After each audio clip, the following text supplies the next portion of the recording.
Fox 10 Phoenix starts now. One of the big stories here happening around the nation, of course, those wildfires burning in Los Angeles. Yeah, the flames are gutting entire neighborhoods in Southern California and forcing thousands of people from their homes. Danielle Miller explains how crews right here from Arizona are preparing to help if they are called into action. Good morning, Danielle.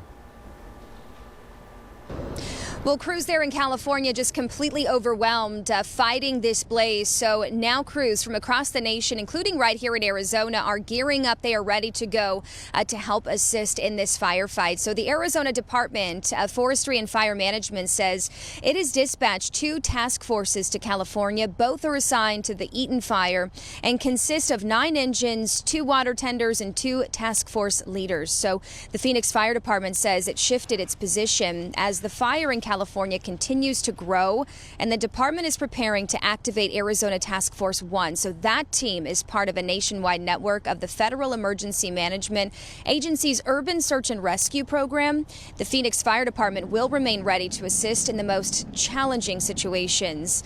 Task Force 1 has been deployed to some of the biggest disasters across the nation, including responding to wildfires and hurricanes. Those wildfires, there's now 5 burning in the Los Angeles area. The flames have scorched more than 26,000 acres, destroyed more than 2,000 structures, and are being blamed for the 5 deaths that have happened so far. More than 70,000 people have been ordered to evacuate their homes, and one of the biggest challenges in this firefight battling that blaze has been the Santa Ana winds. We can see from the footage the winds have been shifting, really making it difficult, but the good news here is that those wind speeds seem to have died down this hour. We'll send it back to you guys. All right, Danielle, thank you. And obviously, the weather is a big factor in these wildfires. We saw some of those wind gusts recorded close to 100 miles an hour, which is obviously why these embers are just spattering, or I guess moving across these neighborhoods and decimating them. That and, of course, Crystal, as we get to some of those winds, and we're going to chat with you about this, those high winds grounded the air support when it came to fighting the fire, which is a crucial part of fighting fire in canyons and in rugged terrain. Yeah, so they've been really focused on those winds weakening enough that they can attack, and that's what they were able to start doing about midday yesterday.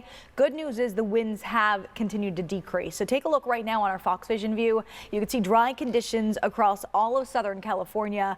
I do not expect there to be any rain to help out with this firefighting effort. It's going to be all on the focus of the teams that are out there on the ground and in the air. But the good news is winds right now, although nearly 30 miles per hour at Big Bear City, as you get closer to the coastline where the fires are burning, winds are generally light in that 5 to 10 mile per hour range. Now, I will say I've been checking, and it does look like the winds will start to increase this afternoon, possibly upwards of 20 to 30 miles per hour. So it will get gusty again later today. So really the efforts this morning are going to be critical. As for the smoke forecast, it's going to be blowing off of the coastline. So you can see dense around Los Angeles, air quality very poor there, and across parts of the immediate coastline.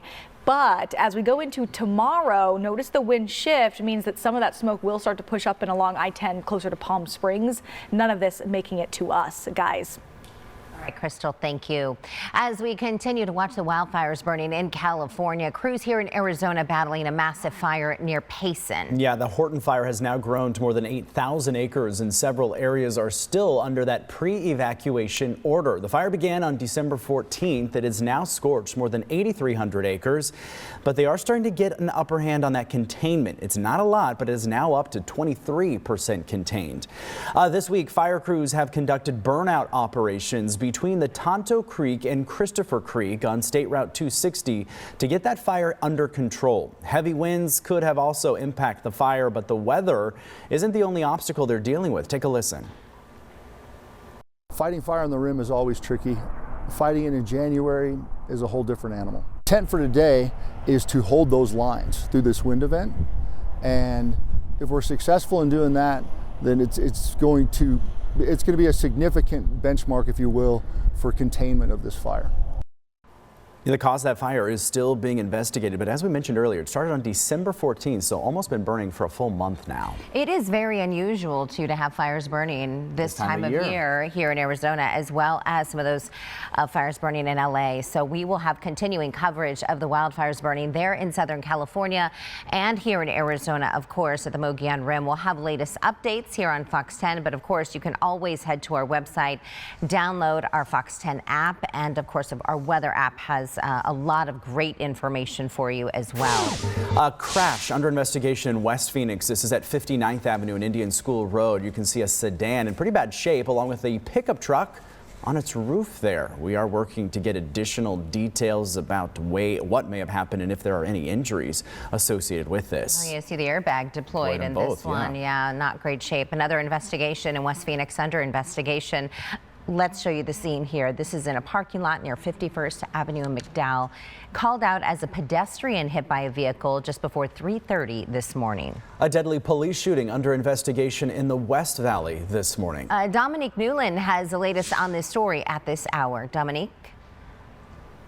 Good morning. Still very busy here in Glendale. We know that one man is dead, another suffering a serious life-threatening injuries. Here's a look at the scene so far. There's police cruisers currently on scene, the mobile command unit, and this is rather a large crime scene, stretching a couple streets back. Crime scene tape still up this morning. So we know that this all stemmed from when police responded to a domestic violence call. This happened at around 7 o'clock last night. Officers arrived in a neighborhood near 47th and Glendale Avenues, and there they found a woman they described as a female victim. She was able to give them information about a man who had left the scene. Police were able to track down a vehicle that matched the description of what the man was driving. This was near 47th Avenue and Butler Drive, just a little north of Northern Avenue. And officers pulled the vehicle over. They spoke with the man in the car and they asked him to raise his hands, but instead he reached for something, and that's when officers opened fire. We do have two people here, two shooting victims here. We have one that has received life-threatening critical injuries and another one that's deceased on the scene.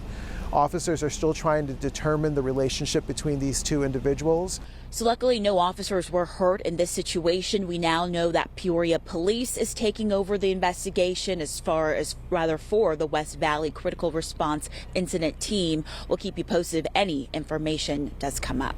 I'll send it back to you. So live images coming from one of our ADOT cameras. This is in the area of the I-10 and 16th Street. This is in the westbound lanes. This is blocking the HOV as well as the left lanes. No word yet how this vehicle may have started fire, but you can see that Phoenix Fire, Johnny on the spot there, getting these flames put out quite quickly. You can see that also obviously going to be causing some backups as well. A lot of folks tapping their brakes to see what exactly is going on, because it's not every day that you see a car like that fully engulfed on the highway. Well, and you have so much smoke coming from that car, so you may smell some smoke if you live in the central Phoenix area, or if you're driving through the tunnel on the I-10, you're going to see it. It's coming off that 202 right as you connect with the I-10. Quick note, my 17-year-old actually called me. She goes, Mom, there's a car fire. And I thought, you're such a news hound. I'm proud of you. She's safe, though. She's heading on to the 51 heading to school this morning. Hey, Crystal. Hey guys, yeah, you know, isn't that funny how our family becomes like our inside source? Yeah. I get calls like that too from family members. Hey, did you know about this? All right, let's take a look at conditions outside. So right now we're talking gusts because they're starting to pick back up as expected. This is going to be another windy day, especially in the high country. Right now, gusts already reporting at 37 miles per hour in Flagstaff, 25 miles per hour in Prescott, and about 17 miles per hour in Lake Havasu. I do expect by this afternoon, pretty much the whole map will have those stronger wind gusts yet again. So this is the forecast for this afternoon. The peak values we may hit 40 plus for both Kingman and Flagstaff. Obviously, we're almost there in Flagstaff already. 20 to 30 mile per hour gusts, Show Low and Phoenix. Today, it's more going to be a northwest strong wind event than a south and east. Gusts at 30 to 40 for Payson and Prescott. But everyone's certainly noticing those winds again today, somewhat similar to what we had yesterday. Fox Vision, though, the big difference is instead of a few sprinkles here and there, pretty much all the moisture is out. Just some clouds along the eastern edge of the state. And you still see a little bit of that snow shower activity in far southeast Arizona at the higher elevations. Now, as the day progresses, the backside of this system may pump a couple little snow showers, light, maybe a few flurries for our high elevations along the rim in the White Mountains. But overall, this is a pretty dry day. A look at our forecast when it comes to high temperatures: 34 degrees for us in Show Low and 32 in Flagstaff. Those are the highs, so it's definitely cold when the highs are around freezing. 50 for Globe, 43 for Prescott, and 65 the forecast for us in the valley. Then tonight in the high country, single digits and teens. Winslow at 16 degrees, only 11 in Flagstaff and 18 in Prescott. For us in the valley, 42 at Sky Harbor, but some parts of the valley, like this morning, will fall into probably the middle and upper 30s.